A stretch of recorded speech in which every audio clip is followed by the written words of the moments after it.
It's the Daren Streblow Comedy Show. DarenStreblow.com is where you find us. And I'm thrilled. I got my buddy on the phone today. He likes me to introduce him as the greatest guy I've ever met. And that's certainly true. He's traveled around the world doing comedy. No stranger to our show. Love having him on. It's Bob Smiley. Welcome back, sir. Man, finally somebody read it the way I wrote it. Like, I really appreciate that. Yeah, I thought you'd like that. I've been trying for years. Yeah, that's so great, man. Which is funny because I actually kind of got smacked. I grew up in a town with 281 people, and by the way, no, we didn't. Everybody's always like, oh, did everybody go cow tipping? And we didn't. It's so frustrating because somebody had to be a lookout. Not everyone got to participate. Not I understand. Everybody. We had to have a water boy. And I didn't realize it was such an organized event. You guys had all the fun in the South, Well, it's the first time I'd gone back. I went back to visit all my friends, and and of course they were all there, sitting on the porch of the store. Is that Bob? Bob, it's been a while. What you been up to? Seriously. It was. I was like, I got to see how long their rat tail on their hairdo had grown, and it was just like, seriously. And I thought, I was all excited about coming back as like, hey, I'm, I've done something with my. And I got out of the rental car, and one of the guys on the porch was, and it really was a porch. He goes, "Oh, look, coming here, big city man, Mr. Comedy, Mr. I've flown on an airplane, Mr." It was Mr. I takes really? a shower every day. What's up, man? Yeah.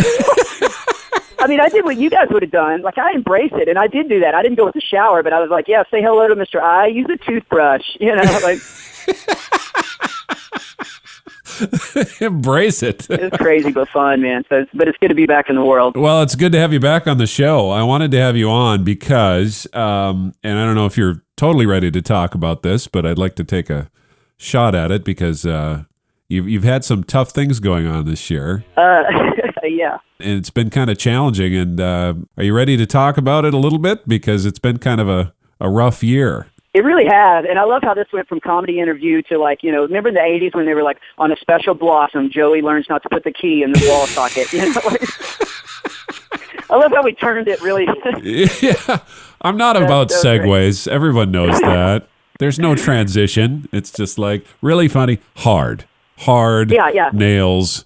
Radio. No, I want you to talk about it because it's kind of amazing, some of the beautiful things happening in the midst of it. But what's going on? Tell us what's going on. Yeah, and I do appreciate you because I'm starting to talk about it on stage a lot. And, you've known because you've gone through this with me. You're one of my best friends, which is, a good reminder I need to get out more. But I just realized as I was saying that, I was like, man, I got to branch out. I got to reevaluate my life.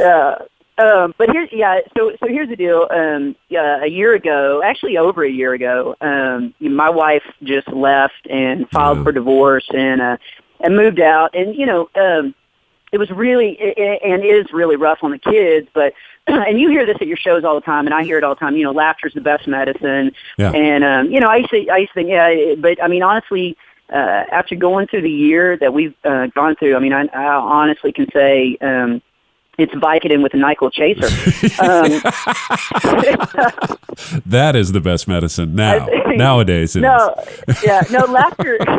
Laughter's been, and I've called you several times listening, to your podcast, listening to the show, and there's been times where, it's really gotten me through. And thanks, man. And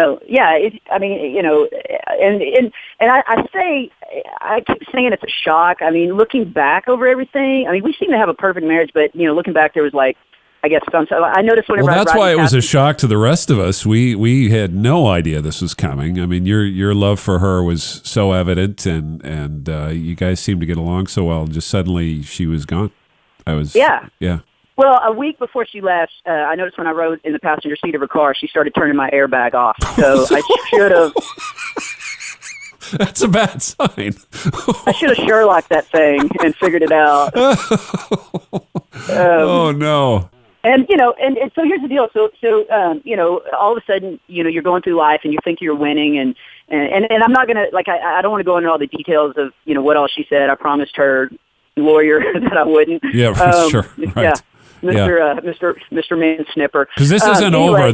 We're right in the middle of all this. This is going on right now. This is real life, and but here's the deal. So I was doing a show in Houston. There's a church down here called Lakewood. I don't know if anybody's heard of it, and they actually encouraged me to talk about it one night, and so I did, and I found this was great. I found that I'm not alone.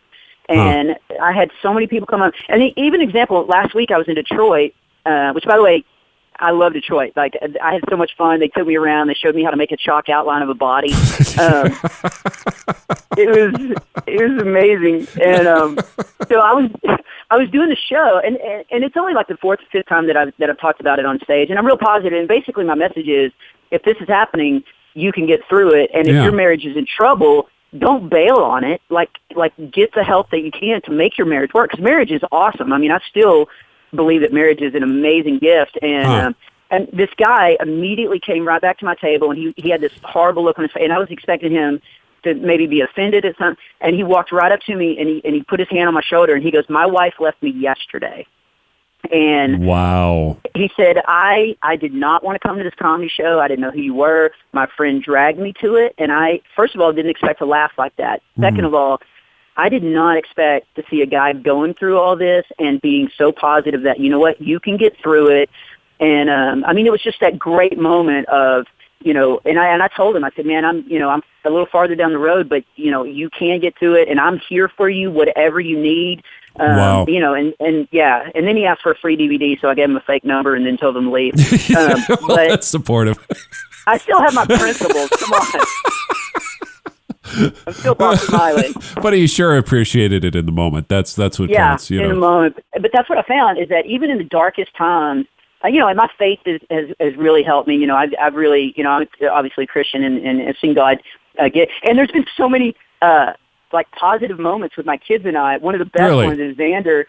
My youngest one came to me, and he was like, he goes, "Is divorce over?" And I thought it was a weird. I go, "Yeah, why?" And he goes, "Oh, there's still some furniture upstairs." And the kid's got a great sense of humor.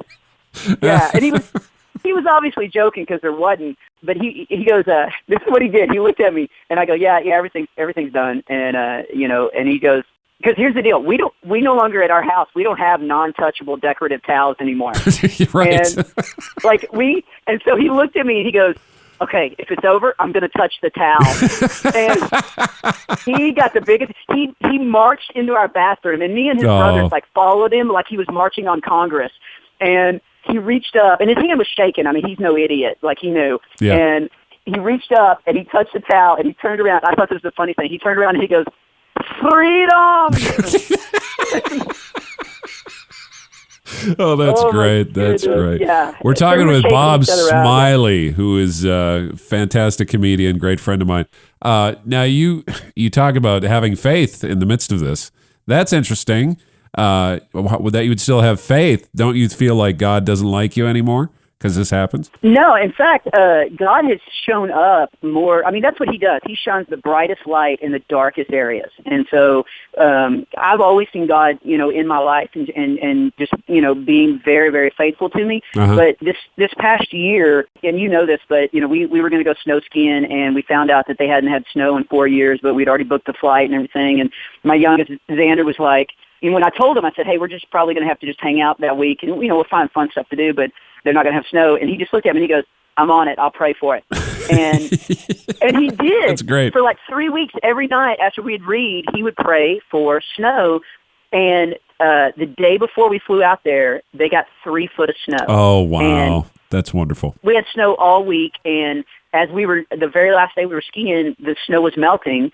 And we flew home, and they had to close the ski deal. And so my middle son looked at me, and he goes, God's not even trying to hide any of these blessings. Like, he's pretty much just laying them on the table. And so that's what we've seen. And you guys, I've got to brag on you guys. My friends have really stepped up. You call me every week, and that means the world to me. Ken Davis, who's older than us, but, he sends me a telegraph.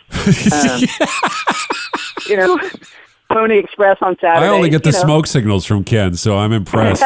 He's moving on up. Yeah. Yeah. But, I mean, you guys have just been, even Tim Hawkins, who's like, he's one of the most successful guys. He's busy as can be. Yeah. He has his East Wing butler text me once a month. I mean, he's reaching out. And, so it's been that kind of thing where I've seen, God bless what we're doing. My kids and I, we love video games, and the Bible really, we've kind of figured out the Bible is cheat codes to life. It's basically how to win at the game of life, and it's really guided us. And that's great. There's been a lot of positive things in this tragedy, and then I'm actually kind of excited about talking about it on stage, just to remind people that even if somebody leaves you and walks away from the vow they made, God's never going to do that, and your friends are never going to do it. Your true friends are never going to do that. Wow. Well, as people are coming up to you, and we've talked about this as you've been going through it, the amazing response that you've been getting on stage. If someone does come up to you, and I know they have, like, I'm going through this now, give us like 3 top strategies before we have to end our time together here, where they can go next to cope with this. Here's some advice. One, get out of the house. Like, don't put on Netflix and sit there all day. One of the best advices I got, and I actually got this from Tim Hawkins, he told me the best advice is don't go through this alone. So the first thing I always tell people when they come up after show and stuff is, man, realize you have a church family, you have friends, don't do it alone. Go out and be as active and as upbeat as you can be. Don't sit in this dark cloud and let it consume your life. And then the other thing is talk about it. Don't a lot of guys think that they're, and I'm guilty of it. I mean, I got to be honest. The first month, I mean, I thought I was in my own AMC special, like Breaking Bob. Sure. Yeah. I was shaving my head, wearing a black derby hat, Yeah. And then I started calling you guys, and you were actually one of the first people I called, and the amount of support. You know what? I'm praying for you. I'm there for you anytime you need to call, and you have been. Like that. There's been times where I've just been hitting the wall and call. So don't go through it alone. You need to talk about it. You need to talk it out. Again, I'm a believer, so I feel like God's made us for community, and that we need to talk. I mean, we don't need to be so ego driven that we get our own talk show and talk all the time. But that thing a little bit. No, it is good to talk. It's good to get it out there, and especially since you've reached out, you've had so many people telling you they've gone through something similar, and it's amazing watching this from a bit of a distance, seeing kind of the blessings that are kind of going out. Yeah, I had a lady come up, and I know that we're got to end this, but a lady came up to me one night, and she said, I'm kind of down the road now, and I have made it through it, but thank you for talking about it, because nobody's talking about it in churches. And how do we know, she goes, how do we know when someone's drowning if we're not talking about the dangerous water? And I thought, that's what it's about. Wow. That's exactly what it's about. Wow. That is an amazing bit of advice there. Well, dear listener, if you're going through this kind of thing, don't go through it alone. Get some friends, talk it over. Be sure to go to bobsmiley.com and check out his encouragement that he's got for you today. And if you're a praying person, please pray for Bob as he goes through this, and his kids and his ex-wife. No, absolutely. I pray for her every day. Pray for the situation, that there can be a healing there. And if you're going through it, my friend, I hope you're getting the help you need and encouragement. Bob, thanks for being on the show. Yeah, thanks my for pleasure, being man. willing to talk about this. I know it's helping a lot of people. And keep going, man. Keep going. All righty, man. Well, I appreciate the help. The Daren Streblow Comedy Show.